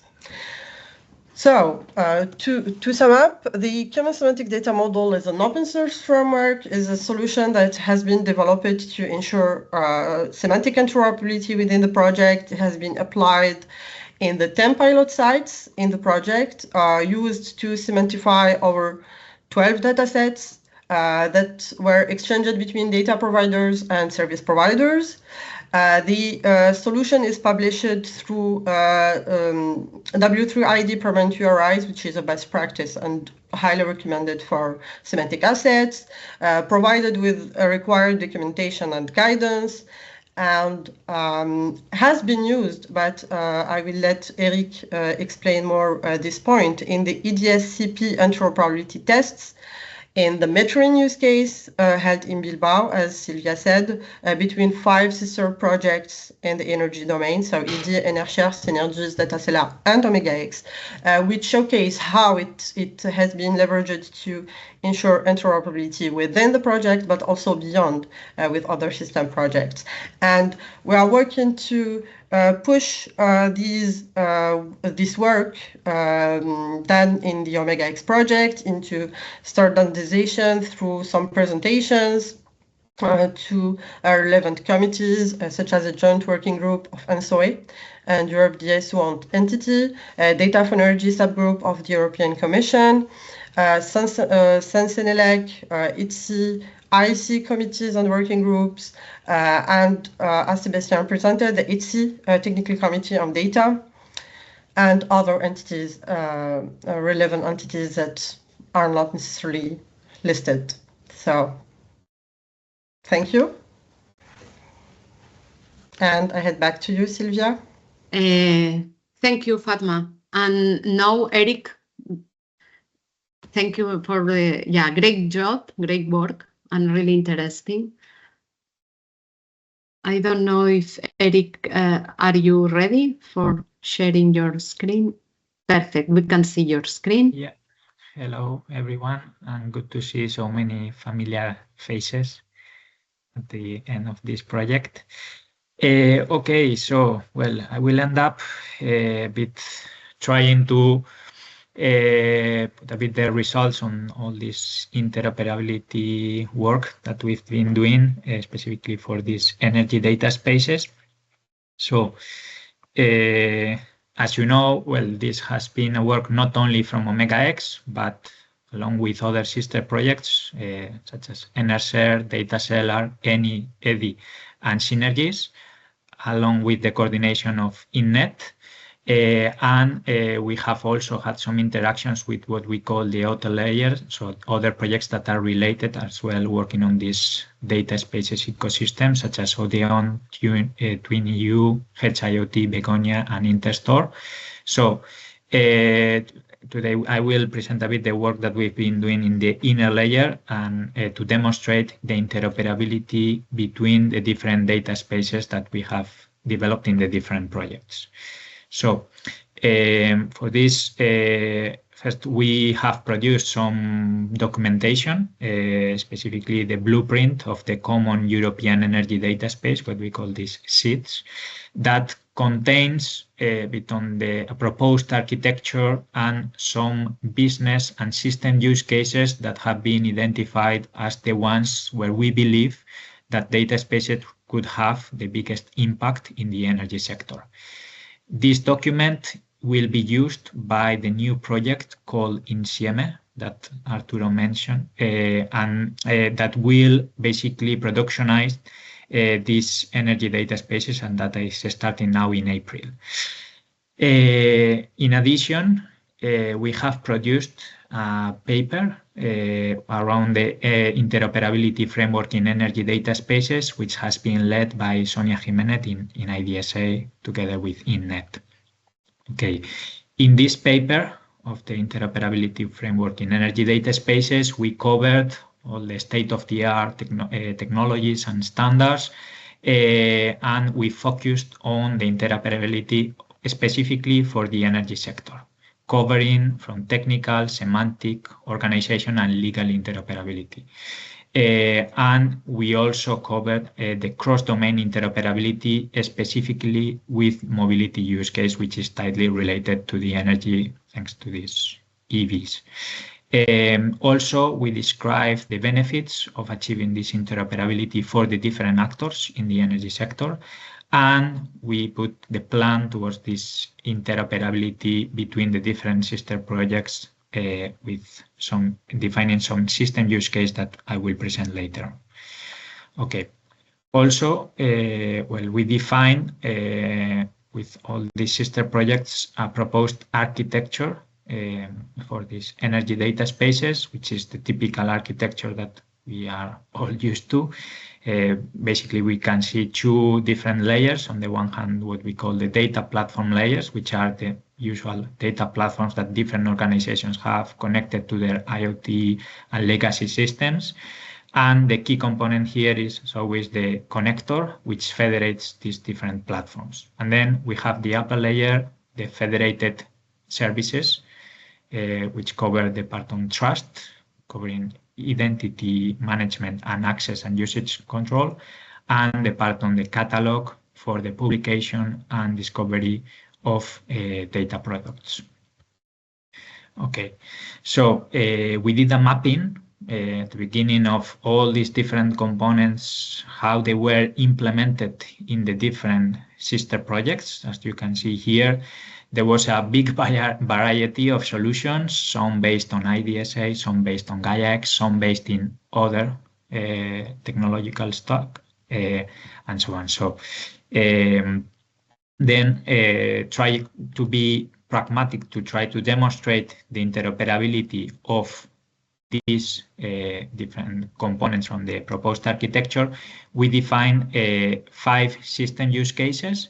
The first 4 were focused on technical interoperability, specifically the part on onboarding, which was mainly on the part on interoperability of the trust part.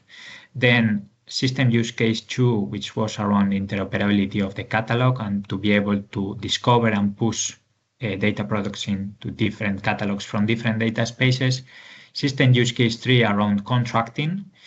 And the fourth one, which was an overarching system use case relying on the previous 3, that was the final step to be able to exchange data between different data spaces. And finally, we define a 5th system use case for semantic interoperability. All these system use cases were successfully validated in a live demo that was held in Bilbao a few weeks ago in our offices in Tecnalia. And today I will give you a brief summary of the results of this demonstration on the different system use cases and the key takeaways and recommendations. Okay, so regarding the first system use case around onboarding, in this case, NRShare and OMEGA-X project, we successfully validated the interoperability of verifiable credentials. So as you can see here, from OMEGA-X side, we developed a verifiable credential issuer based on OpenID for verifiable credential issuing protocol. And specifically, we used the authorized flow. And for the authorization endpoint, we relied on IDS8 apps. So with this, we were able to generate credentials for different participants in OMEGA-X and in other projects. And in this case, we generated a credential for an NRShare participant that was requested through the connector, the TSG connector from TNO that is used in NRShare. And then they used this credential to present it to another NRShare participant using the Eclipse decentralized claims protocol. And this worked perfectly, the same as it was working in their data space with the credentials generated by the NRShare issuer. Okay. Second use case, in this case from OMEGA-X, we worked with data seller. So we perform the part on onboarding into the OMEGA-X. So basically, a data seller participant performed the previous onboarding process into the OMEGA-X data space. They plugged their connector, synchronized their offerings, and they were able to publish a data product, as you can see in the top right, of data seller into the OMEGA-X marketplace. And they were also able to edit, delete offerings, and so on. The third one, which is related to the previous one, also with data seller, once this data product was published into the marketplace, we also went a step forward and do the part on contracting. So in this case, both projects are using the Eclipse dataspace connector with subtle differences. So data seller is using the community-based version based on the one that is in GitHub and version 0.6. And in OMEGA-X, we are using the Sobity extension of the EDC, which is based on EDC version 0.7, which is version 11 from Sobity. So for this, we also use these verifiable credentials that we discussed previously. And for the contracting part, we based on the IDS dataspace protocol. We tried different methods, the pull and push method, and in the end, we agreed to use the pull method. And actually, after all this, Sobity confirmed that they are going to deprecate the push method after for the next version. Furthermore, once this data offer was contracted, we even transfer this data through these connectors from data seller to OMEGA-X, and it worked. Okay. Then going into the system use case 4, as I said, this is an overarching system use case that relies on the previous 3. And here we did a test with actual connectors, as I explained before, with data seller and OMEGA-X, using this dataspace protocol and the EDC connectors. And also from Synergies and EDI project, did another test using some more standard existing technologies currently used in the energy sector, using REST API endpoints and public subscription mechanisms such as Kafka and MQTT. Okay, and finally, we also demonstrated system use case 5 on semantic interoperability among all the 5 sister projects. In this case, we focused on smart metering data, and we used the UMET, what is called European Union My Energy Data Metering Profile, which is based on the IEC 61968 edition 3 standard as a common data model. So each project defined specific mappings or alignments to this common UMET metering profile, and we demonstrated the interoperability using different formats such as JSON, XML, JSON-LD, or TTL. Okay, so now the key takeaways from this interoperability test is that regarding the interoperability of verifiable credentials and presentations, it went quite smoothly using existing standards such as this OpenID for verifiable credentials and the Eclipse decentralized claims protocol. We understand that obviously some work still required, but it went quite smoothly. However, in the case of the connector, it was not really the case. I know that, well, the data space protocol was published not so long ago, and that there are other projects that have actually demonstrated, but in our case, with the different sister projects, with the variety of solutions that you could see before in the initial table, it was quite challenging to do it. So even if the case of DataCellar and OMEGA-X both using Eclipse data space connectors, those minor differences between different versions, well, it was quite challenging to solve it.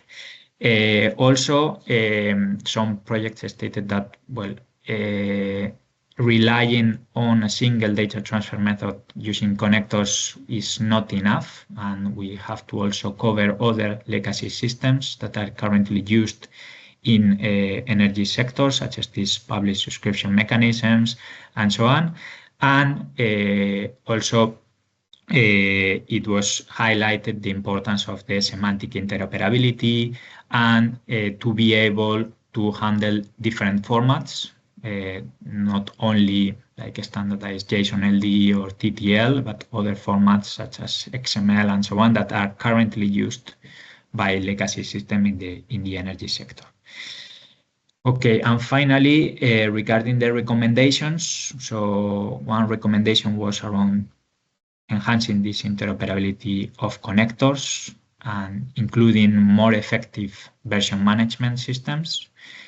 Also, to integrate data space connectors with real-time data streams and public subscription mechanisms. Also, regarding semantic interoperability, it was highlighted the necessity to enhance this using other SIM profiles, not only this metering profile, but the other ones such as the market profile, and even bridging the gap between the IEC SIM with other reference on standard ontologies such as RF and so on. And finally, I think that one recommendation, and because we think this test was really useful to basically translate from paper, from the initial papers that we wrote to actual practice, and this helped us to find some issues that we were not aware of and solve them.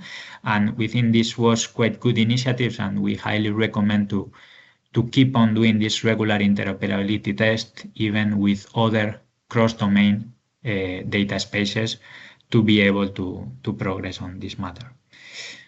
And that's all from my side. I don't know if there are any questions, comments. Thank you, Eric.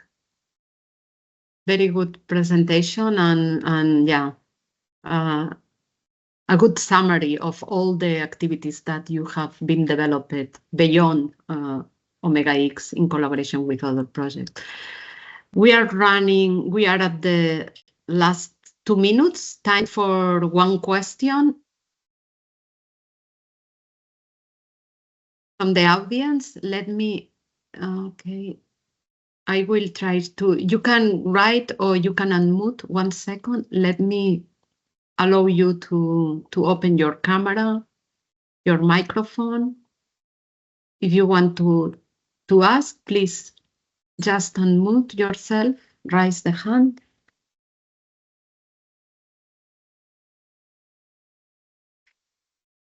No questions?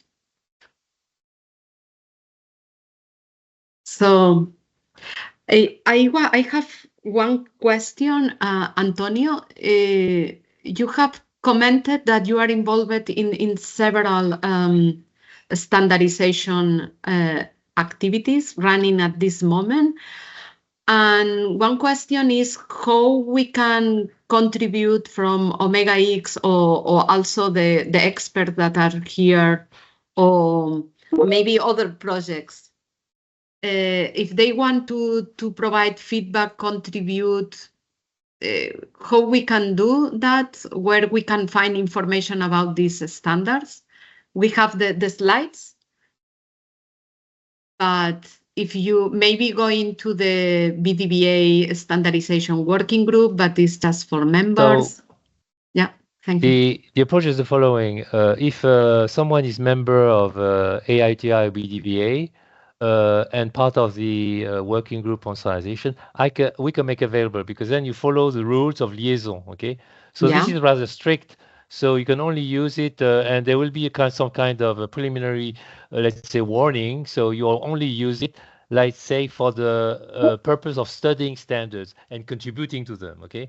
So, and then what other things is that within European projects, we could publish, and actually StandICT is asking for that, okay, to publish, let's say, presentations and summary. And for instance, we had a very big documents on AI standards with like, data space and data standards. There were like 50 projects, okay, published or non-published, and this is really interesting. And one of the goals we have is for maybe June to provide a version that is IP copyright free. I mean, it's something that actually ISO can publish for free, okay? Okay. And so we will have both. My goal will have both. One which is actually copyright free, so only things that are available on the web, and one thing which goes much more in detail, but only for ISO people, because sometimes they need more, okay? So this is what we have in mind. We published this document in April last year. So, but it is a copyright, including copyright stuff. So it's completely internal to JTC1. Okay. Okay. So this could be an effort, and then we can also work together, because it's also the single view of SC41. And if, for instance, people in SC38, IDSA, Eclipse, and others, they help, then we have probably a slightly more balanced version of the document. Okay. Okay. Thank you. So thank you very much to the attendees for remaining up to the end of the session. And the recording and the slides will be available on OMEGA-X website. And you can see, if you couldn't, you can review or you can share with your colleagues. Thank you, all the speakers also, for contributing to this great job. Bye. Take care. Thank you. Bye-bye.